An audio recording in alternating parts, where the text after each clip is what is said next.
नमस्कार, मैं doctor Vineet Malhotra, urologist and sexologist, SCM hospital and clinic, नई दिल्ली से। आज आपसे हम ये प्रश्न का जवाब देंगे कि इरेक्टाइल डिस्फंक्शन या नपुंसकता होती क्या है।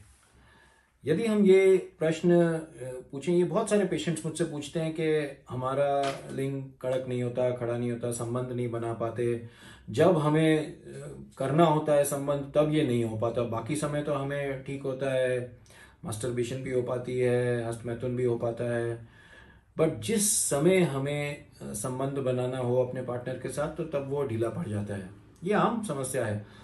ये दोनों उम्र गैप में हो सकती है, यानी कि यंग मैन में भी हो सकती है, युवक में भी हो सकती है, और थोड़ी सी बड़ी उम्र के लोगों में भी, ओल्डर एज में भी हो सकती है।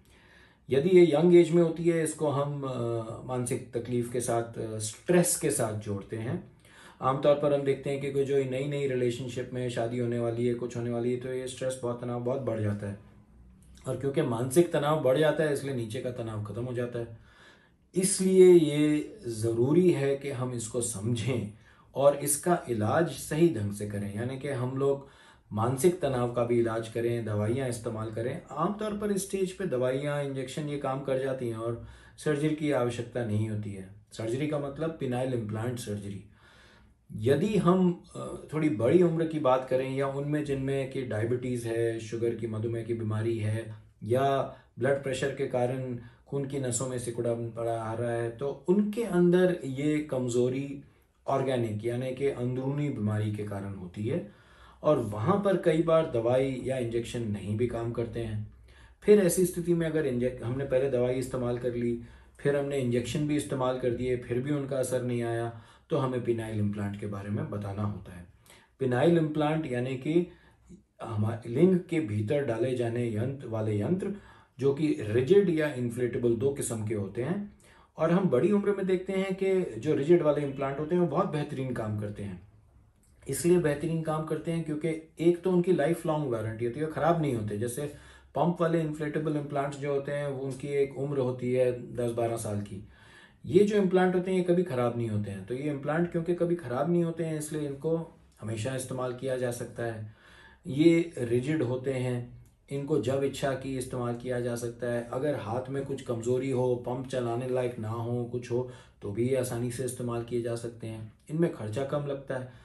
तो अगर आप सोचें, हमारे देश के अंदर ये सबसे आम तरीके का इम्प्लांट है जो कि डाला जाता है।